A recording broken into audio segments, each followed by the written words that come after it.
হরমুজে অস্থিরতা তুঙ্গে, ইরানকে মানচিত্র থেকে মোছার হুমকি, আমিরাতে আচমকা হামলা, নয়া যুদ্ধের চ্যালেঞ্জ দিল কি তেহরান? পশ্চিমবঙ্গে ভোট লুটের অভিযোগ মমতার, পদত্যাগ না করার ঘোষণা, বিজেপির ঐতিহাসিক জয়ে মুসলিম বিদ্বেষের আতঙ্ক। কোন কৌশলে মমতার দুর্গে ঝান্ডা ওড়ালো বিজেপি? তৃণমূলের ভরাডুবি কি শুধুই নির্বাচনী কারসাজি নাকি চাপা অসন্তোষের মাসুল? আসসালামু আলাইকুম, দেখছিলেন Bangla vision world news headline. ইরানের সহিংসতা আবারও সংযুক্ত আরব আমিরাতে পর্যন্ত ছড়িয়েছে। ইরানি ড্রোনের আঘাতে আগুন লেগেছে ফুজাইরাহ বন্দরের তেল ক্ষেত্রে। এর দায় স্বীকার করে তেহরান জানিয়েছে এটি পরিকল্পিত হামলা নয়। আমিরাতেও পাল্টা প্রতিরোধে কিছু ড্রোন আর মিসাইল ধ্বংসের দাবি করেছে। এদিকে হরমুজ প্রণালীতে মার্কিন বাহিনীর কোনো জাহাজে হামলা হলেই ইরানকে মানচিত্র থেকে মুছে ফেলার হুমকি দিয়েছেন মার্কিন প্রেসিডেন্ট ডোনাল্ড ট্রাম্প। এমন পরিস্থিতিতে চীন সফরে গেছেন ইরানের পররাষ্ট্রমন্ত্রী আব্বাস আরাকচি। সঞ্জিদা ইসলাম তন্নির ডেস্ক রিপোর্ট। ঘটনাবহুল হরমুজ প্রণালী ঘিরে যুক্তরাষ্ট্রের নতুন অভিযান প্রজেক্ট ফ্রিডমকে কেন্দ্র করে আবার সংঘর্ষে জড়িয়েছে মার্কিন ও ইরানের নৌসেনারা। চলছে দুই দেশের নৌযানে পাল্টাপাল্টি হামলা।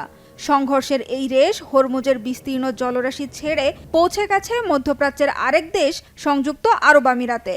দেশটির ফুজাইরা বন্দরে ড্রোন হামলা চালিয়েছে ইরান। এতে আগুন লেগেছে একটি তেল কারখানায়। আকাশ প্রতিরক্ষা ব্যবস্থার প্রতিরোধে ইরানের কিছু ড্রোন আর মিসাইল ধ্বংসের দাবি করেছে আমিরাত। তাহলে কি সব চেষ্টা ব্যর্থ করে আবারও যুদ্ধ শুরুর আশঙ্কাই সত্যি হতে যাচ্ছে? যুদ্ধবিরতি অস্বীকার করে যে কোনো মুহূর্তেই ইরানে আবার হামলা শুরু করবে কি যুক্তরাষ্ট্র? আবারও কি ইরানের হামলায় জ্বলবে মধ্যপ্রাচ্যের বিভিন্ন দেশের গুরুত্বপূর্ণ স্থাপনা? সংযুক্ত আরব আমিরাতের তেল স্থাপনায় হামলার দায় স্বীকার করেছে ইরান। যদিও এটি পরিকল্পিত নয় দাবি করে হামলার জন্য যুক্তরাষ্ট্রের দুঃসাহসিকতাকে দায়ী করেছে ইরানের এক কর্মকর্তা। এখানেই শেষ নয়, বেসামরিক নৌযানে হামলা চালিয়ে ইরানের অন্তত 5 জন বেসামরিক নাগরিককে হত্যার জন্য যুক্তরাষ্ট্রকে দোষেছে তেহরান। এর জেরে যুক্তরাষ্ট্র দাবি করেছে হরমুজ প্রণালীতে বাণিজ্যিক জাহাজ চলাচলে বাধা দেয়ায় ইরানের 7টি ছোট নৌকা ডুবিয়ে দিয়েছে মার্কিন নৌবাহিনী। হরমুজ প্রণালীতে প্রজেক্ট ফ্রিডম অভিযানের আওতাধীন কোনো জাহাজে হামলা হলে ইরানকে মানচিত্র থেকে মুছে ফেলার হুমকিও দিয়েছেন মার্কিন প্রেসিডেন্ট ডোনাল্ড ট্রাম্প। ইরানের নিষেধাজ্ঞাকে বুড়ো আঙুল দেখিয়ে মার্কিন পতাকাবাহী একটি বাণিজ্যিক জাহাজ হরমুজ পাড়ি দিয়ে গন্তব্যে পৌঁছেছে বলে দাবি করেছে ডেনমার্ক ভিত্তিক শিপিং কোম্পানি মেয়ার্স। এর আগে আরও দুটি মার্কিন জাহাজের সাফল্যের সাথে হরমুজ পাড়ি দেওয়ার তথ্য জানিয়েছে মার্কিন বাহিনীর সেন্ট্রাল কমান্ড সেন্টকম। একে ডাহা মিথ্যা বলেছে ইরানের ইসলামী বিপ্লবী গার্ড বাহিনী IRGC। হুঁশিয়ার করে বলা হয়েছে হরমুজে যুক্তরাষ্ট্রের যে কোনো অপচেষ্টাকে প্রতিরোধ করা হবে। এদিকে হরমুজ প্রণালীতে উদ্ভূত নতুন অস্থিতিশীল পরিস্থিতিকে রাজনৈতিক সংকট উল্লেখ করে ইরানের পররাষ্ট্রমন্ত্রী আব্বাস আরাকচি বলেছেন এর কোনো সামরিক সমাধান নেই।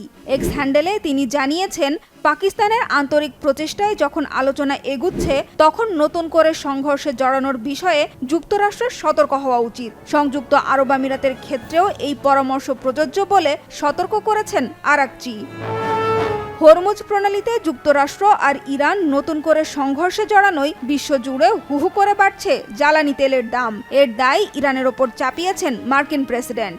বলেছেন তেহরান যুদ্ধ বন্ধ করলে তেলের দাম দ্রুত স্বাভাবিক হয়ে আসবে। যদিও এই যুদ্ধ শিগগিরই শেষ হওয়ার সম্ভাবনা নিয়ে সন্দিহান বিশ্ব নেতারা। সঞ্জিদা ইসলাম তন্নি, বাংলা ভিশন নিউজ ডেস্ক। নির্বাচনী ফলাফল পরবর্তী ভাঙচুর, অগ্নিসংযোগ, মারধর আর হেনস্থার একগুচ্ছ ঘটনার সাক্ষী হল ভারতের সাংস্কৃতিক রাজধানী পশ্চিমবঙ্গ। রেকর্ড গড়া অবিশ্বাস্য ভূমিধস জয় নিশ্চিতের পর তৃণমূল কার্যালয়ে ভাঙচুর, অগ্নিসংযোগ শুধু নয়, নেতাকর্মীদের হেনস্থা আর কর্মী সমর্থকদের বাসাবাড়ি দোকানপাটে হামলার অভিযোগে তোলপাড় গণমাধ্যম আর নেট দুনিয়া। অভিযোগের তীর সদ্য বিজয়ী বিজেপির দিকে, যারা প্রথমবার পূর্ব ভারতের এই রাজ্যে সরকার গঠন করতে যাচ্ছে। এতে চরম উদ্বিগ্ন ওই রাজ্যের মুসলিম জনগোষ্ঠী। এই আতঙ্ক দূর করতে ভূমিকা রাখতে পারবে কি 9 মে শপথ নিতে যাওয়া বিজেপি সরকার? শহীদ আরাফাতের ডেস্ক রিপোর্ট। ভারতের পশ্চিমবঙ্গে বিধানসভা নির্বাচনের ফল ঘোষণা হতেই মমতা বন্দ্যোপাধ্যায়ের তৃণমূল কংগ্রেসের নেতাকর্মী ও তাদের বাড়িঘরে হামলা ভাঙচুর করছে ভারতীয় জনতা পার্টি বিজেপির নেতাকর্মীরা। নির্বাচনে মমতা বন্দ্যোপাধ্যায়ের ভরাডুবি আর বড় ব্যবধানে বিজয়ী হয়েছে নরেন্দ্র মোদীর বিজেপি। আর এরপরই তৃণমূল নেতাকর্মীদের ওপর চড়া হয়ে উঠেছে তারা। পরিস্থিতি নিয়ন্ত্রণে পুলিশ ও কেন্দ্রীয় বাহিনীকে মাঠে নামানো হয়েছে। কলকাতা, উত্তর 24 পরগনা, হাওড়া, পূর্ব মেদিনীপুর ও কোচবিহারের মতো এলাকার নেতাকর্মী ও তাদের বাড়িঘর হামলার প্রধান লক্ষ্যবস্তু হচ্ছে। মিনাখা বিধানসভায় তৃণমূলের বিজয়ের পরও পঞ্চায়েত নেতার বাড়িতে হামলা চালিয়েছে বিজেপির আশ্রিত বাহিনী। জলপাইগুড়ি টাউন স্টেশনের কাছে তৃণমূল কার্যালয়ে হামলার পর ভেঙে দেওয়া হয়েছে সিসি ক্যামেরা। পশ্চিম মেদিনীপুরে তৃণমূলের প্রাক্তন জেলা সভাপতি বিশ্বনাথ পাণ্ডব ও তার স্ত্রীর উপর মারধরের অভিযোগ উঠেছে। গায়ে হাত তোলা ও ধাক্কা মারার মতো বিস্ফোরক অভিযোগ তুলেছেন মমতা বন্দ্যোপাধ্যায়। मेरे को पिटाया, मेरे को लात मारा, सीसीटीवी सीसीटीवी ऑफ कर दिया, हमारा एक एजेंट को घुसने नहीं दिया। हमको भी हम 5 मिनट के लिए घुसा था, मैंने रिक्वेस्ट किया था कि हमारा एजेंट को घुसने दीजिए। রাজ্যের বিভিন্ন জায়গায় দোকানপাট বন্ধ রাখা হয়েছে এবং সাধারণ মানুষের মধ্যেও আতঙ্ক ছড়িয়ে পড়েছে। সামাজিক যোগাযোগ মাধ্যমে ছড়িয়ে পড়া ভিডিওগুলোতে অগ্নিসংযোগ ও ভাঙচুরের দৃশ্য দেখা গেলেও তার সত্যতা নিশ্চিত করা যায়নি। এসব ঘটনাকে গুরুত্ব দিয়ে পশ্চিমবঙ্গ পুলিশ ও কেন্দ্রীয় বাহিনী একাধিক স্পর্শকাতর এলাকায় নিয়োজিত রয়েছেন। স্থানীয় প্রশাসন সহিংসতার ঘটনায় জড়িতদের বিরুদ্ধে রাজনৈতিক পরিচয় নির্বিশেষে কঠোর ব্যবস্থা নেওয়ার ঘোষণা দিয়েছে। এদিকে মুসলিমরা মমতাকে ভোট দিয়েছে, হিন্দু, শিখ, বৌদ্ধরা দিয়েছে বিজেপিকে। এ মন্তব্য করেছেন বিজয়ী বিজেপি নেতা শুভেন্দু অধিকারী। মমতার বিরুদ্ধে এই বিজয়কে হিন্দুত্ববাদীদের জয় হিসেবে অভিহিত করেছেন তিনি। এর আগে ভারতের বিজেপি শাসিত রাজ্যগুলোতে মুসলিম শ্রমিকদের বাংলাদেশি তকমা দিয়ে নানাভাবে নির্যাতন করে বিজেপি পন্থীরা। আর এতেই প্রশ্ন উঠেছে, পশ্চিমবঙ্গেও কি একইভাবে মুসলিমদের উপর নির্যাতনের পথে হাঁটবে বিজেপি সরকার? Shahid Arafat, Bangla vision, news desk. এদিকে পশ্চিমবঙ্গের বিধানসভা নির্বাচনের ফলাফল মানতে নারাজ তৃণমূল কংগ্রেসের বিদায়ী মুখ্যমন্ত্রী মমতা বন্দ্যোপাধ্যায়। ভোটে কারচুপির অভিযোগ তুলে পদত্যাগ না করার ঘোষণা দিয়েছেন তিনি। ফলাফল প্রকাশের পরদিন স্থানীয় সময় মঙ্গলবার বিকেলে সংবাদ সম্মেলন করেন টানা 3 মেয়াদে 15 বছর ক্ষমতায় থাকা মমতা। বিধানসভা নির্বাচনে ভারতীয় জনতা পার্টি বিজেপির কাছে পরাজিত তৃণমূল কংগ্রেসের এই শীর্ষ নেত্রীর দাবি, তার দল হারেনি, ভোট লুট করে ক্ষমতা দখলে সহায়তা করেছে নির্বাচন কমিশন। আর এই ষড়যন্ত্রে প্রত্যক্ষ মদত দিয়েছেন প্রধানমন্ত্রী নরেন্দ্র মোদী আর স্বরাষ্ট্রমন্ত্রী অমিত শাহ। আমাদের লড়াইটা বিজেপির সাথে ছিল না, আমাদের লড়তে হয়েছে ভিলেন ইলেকশন কমিশন, যিনি ব্ল্যাক হিস্ট্রি তৈরি করেছেন। CEC became the villain of this election, play the game directly with the election commission, where prime minister and home minister is also involve.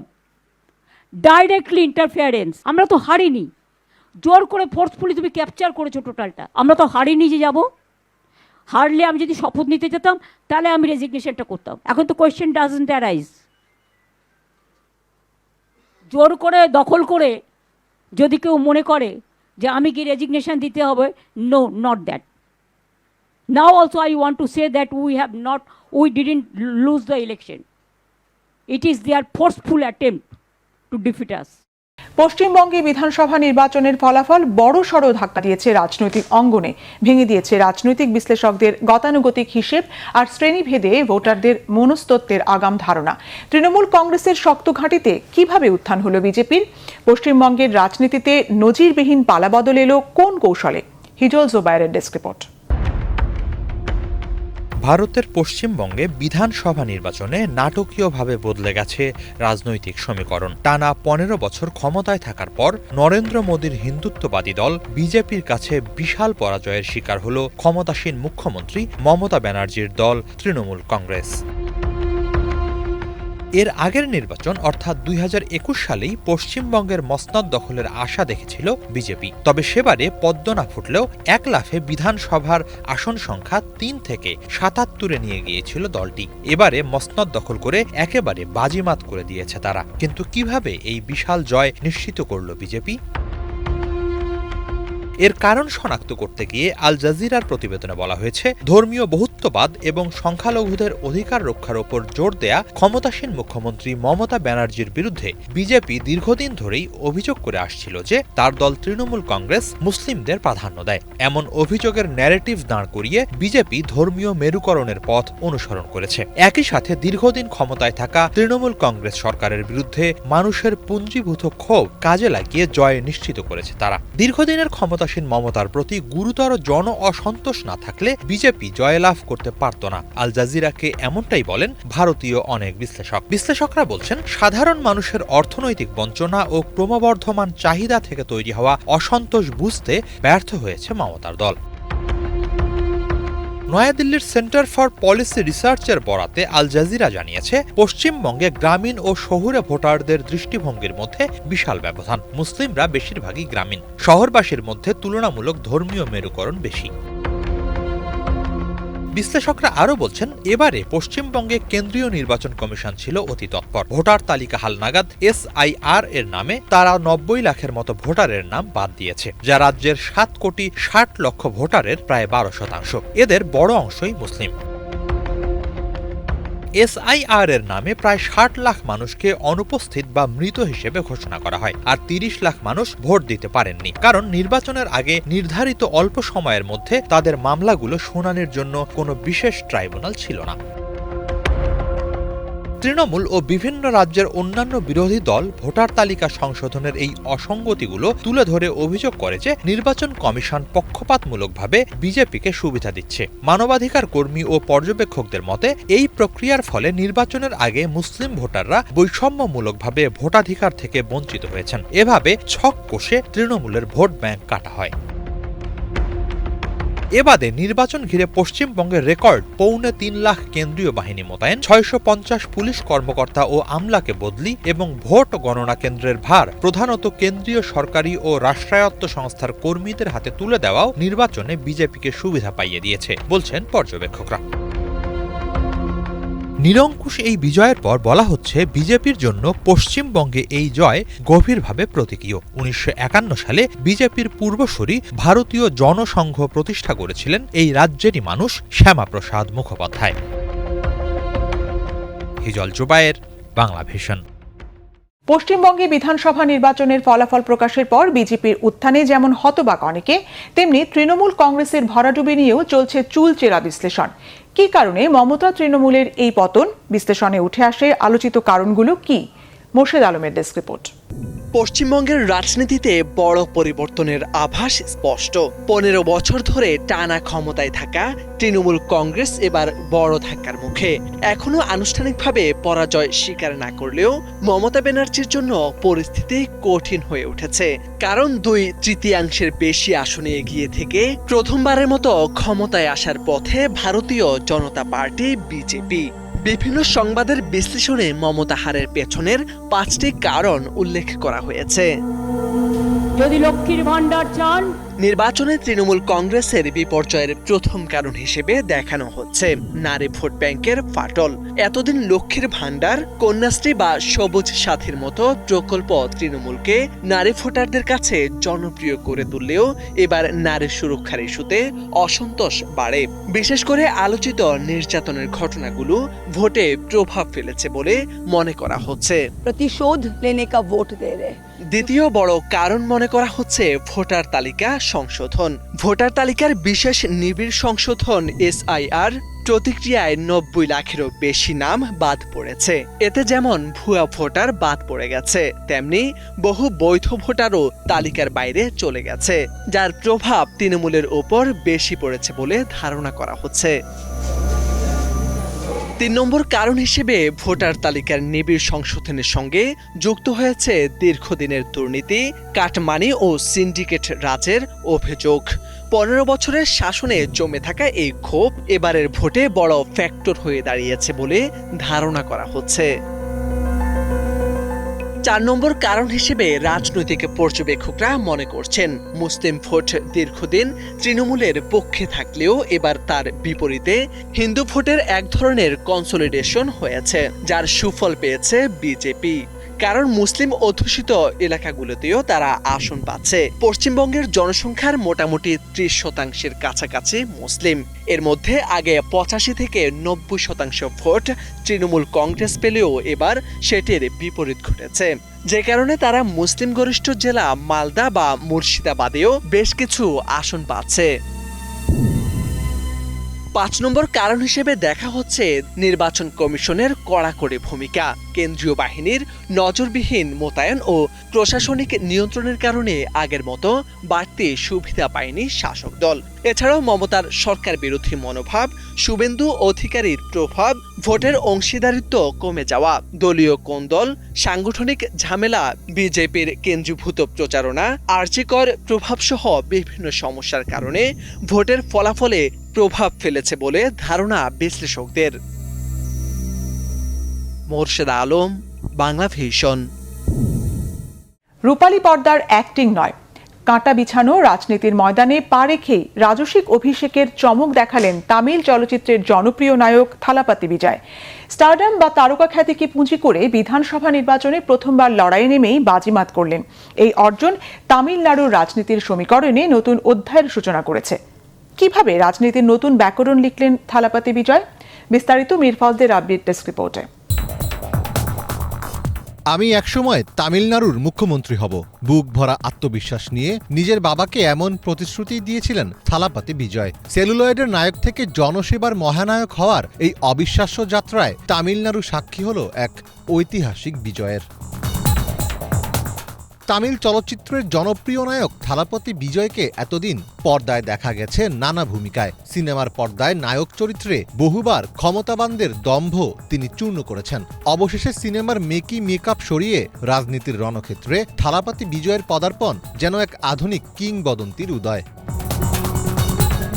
সিংহাসন তাকে ডাকছিল বহু আগে থেকেই, তবে তিনি অপেক্ষা করছিলেন সঠিক সময়ের। প্রথমবারের মতো সরাসরি বিধানসভা নির্বাচনে অংশ নিয়ে বাজিমাত করলেন এই তারকা রাজনীতিক। 234 আসনের মধ্যে 107টিতেই জয় পেয়েছে তার দল টিভিকে।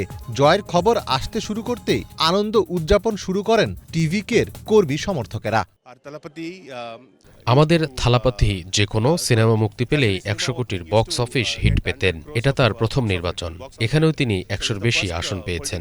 আপনারা আর কি চান? অনেকেই বলেছিল যে আমরা জানি না কিভাবে একটি রাজনৈতিক দল হিসেবে কাজ করতে হয়, কিন্তু আমরা সেটা করে দেখিয়েছি।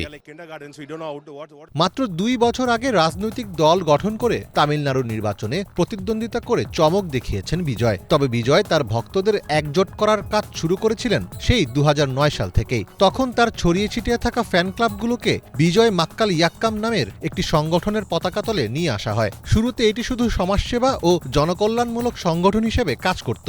স্থানীয় নানা সমস্যার সমাধানে এগিয়ে আসার মাধ্যমে সংগঠনটি একদম তৃণমূল পর্যায়ে পরিচিতি লাভ করে।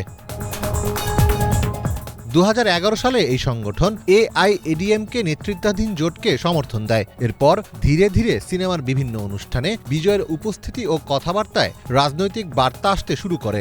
নানা সমাজসেবামূলক অনুষ্ঠানে তরুণদের বেকারত্ব, দুর্নীতি ও সুশাসনের মতো বিষয়গুলো বেশি বেশি করে আলোচনা হতে থাকে, যা নতুন ভোটার ও শহরের স্বপ্নবান তরুণদের গভীরভাবে নাড়া দেয়। কর্মসংস্থান এবং স্বচ্ছ শাসনের প্রতিশ্রুতি দিয়ে তিনি তরুণদের বড় একটি অংশকে নিজের দিকে টানতে সক্ষম হন। বিশেষ করে ডিজিটাল প্ল্যাটফর্মে তার দলের সরব উপস্থিতি অন্য সব দলকে পেছনে ফেলে দিয়েছিল। হিন্দু, মুসলিম, খ্রিস্টান নির্বিশেষে সব ধর্মের মানুষের কাছে গ্রহণযোগ্য হতে তিনি মন্দির, মসজিদ ও গির্জায় সমানভাবে যাতায়াত করেন, যা তাকে একজন সর্বজনীন নেতা হিসেবে প্রতিষ্ঠিত করে। তিনি সরাসরি ক্ষমতাসীন ডিএমকে তার রাজনৈতিক শত্রু এবং বিজেপিকে আদর্শিক শত্রু হিসেবে ঘোষণা করেন। এর ফলে যারা প্রচলিত দলগুলোর ওপর বিরক্ত ছিল, তারা বিজয়কে একটি সাহসী এবং স্বচ্ছ থার্ড অল্টারনেটিভ বা তৃতীয় বিকল্প হিসেবে গ্রহণ করেন। রূপালী পর্দার এই নায়ক শাসন ক্ষমতা পাওয়ার পর রাজ্যের ইতিবাচক পরিবর্তন আনতে পারেন কিনা সেটি এখন দেখার বিষয়। মীর ফজলে রাব্বি, বাংলা ভিশন। বামপন্থীদের দুর্গ ভারতের কেরালা রাজ্যের বিধানসভা নির্বাচনে জয় ছিনিয়ে ইতিহাস গড়েছেন ফাতেমা তাহালিয়া। এখানেই শেষ নয়, পেরাম্ব্রা আসনে প্রথম নারী বিধায়ক হয়ে রেকর্ডও গড়েছেন 34 বছর বয়সী মুসলিম এই তরুণী। তার প্রতিদ্বন্দ্বী ছিলেন প্রবীণ নেতা রামকৃষ্ণ। সাইবার বুলিং আর কটূক্তির পরও কিভাবে লক্ষ্য অর্জনে অটল ছিলেন ফাতেমা? স্থানীয় রাজনীতিতে পরিবর্তনের ইঙ্গিত দিচ্ছে কি এই ঘটনা? মোর্শেদ আলমের ডেস্ক রিপোর্ট। কেরালার রাজনীতিতে নতুন ইতিহাস লিখলেন হিজাবি মুসলিম তরুণী ফাতেমা তাহলিয়া। বামদের অন্যতম শক্ত ঘাঁটি হিসেবে পরিচিত পেরাম্ব্রা বিধানসভা কেন্দ্রে জয় পেয়েছেন ইন্ডিয়ান ইউনিয়ন মুসলিম লীগের ফাতেমা তাহলিয়া। মাত্র ৩৪ বছর বয়সী এই তরুণী ইন্ডিয়ান ইউনিয়ন মুসলিম লীগের প্রার্থী হিসেবে প্রতিদ্বন্দ্বিতা করে পরাজিত করেছেন সিপিআই এর প্রবীণ নেতা রামকৃষ্ণকে। মোট ৬৩,৯৯৯ ভোট পেয়ে ৪,৭০০ ভোটের ব্যবধানে জয় নিশ্চিত করেছেন তাহলিয়া। এই জয়ের মধ্য দিয়ে তিনি মুসলিম লীগের ইতিহাসে প্রথম নারী বিধায়ক হিসেবে জায়গা করে নিয়েছেন। ইন্ডিয়ার মাটিতে মুসলিম নারী হিসেবে এটি সাধারণ কোনো রাজনৈতিক জয় হিসেবে দেখছে না দলটি। ভবিষ্যতে মুসলিমদের জন্য বড় বার্তার পাশাপাশি অন্যতম ইতিহাস হিসেবেও দেখা হচ্ছে এটিকে। কোজিকোড জেলার পেরুভায়ালে জন্ম নেওয়া তাহলিয়া ছাত্র জীবন থেকেই রাজনীতিতে সক্রিয়। মুসলিম স্টুডেন্ট ফেডারেশনের নেতৃত্ব দেওয়া থেকে শুরু করে কোজিকোড কর্পোরেশনের কাউন্সিলর, সবখানেই সক্রিয় থেকে ধাপে ধাপে নিজেকে গড়ে তুলেছেন। বর্তমানে তিনি মুসলিম উইথ লীগের রাজ্য সম্পাদক হিসেবে দায়িত্ব পালন করছেন।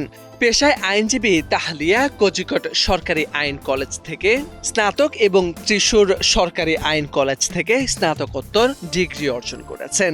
বর্তমানে তিনি কালিকট জেলার আদালতে আইন পেশায় নিয়োজিত রয়েছেন। তবে এই সাফল্যের পথ মোটেও সহজ ছিল না। প্রার্থিতা ঘোষণার পর থেকেই তাকে মোকাবেলা করতে হয়েছে সাইবার হামলা ও অনলাইন কটূক্তির। বিশেষ করে হিজাব পরিহিত মুসলিম নারী হিসেবে তার ক্ষমতা নিয়ে প্রশ্ন তোলা হয়, কিন্তু সব সমালোচনা উপেক্ষা করে লড়াই চালিয়ে যান তিনি, আর শেষ পর্যন্ত জয় তুলে নেন নিজের ঝুলিতে।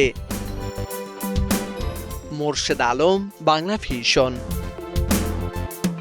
যুদ্ধে শুধু সীমান্ত বদলায় না, পাল্টে দেয় পৃথিবীর ভবিষ্যৎ, যার চাক্ষুষ নজির দেখাচ্ছে যুক্তরাষ্ট্র আর ইরানের সংঘাত।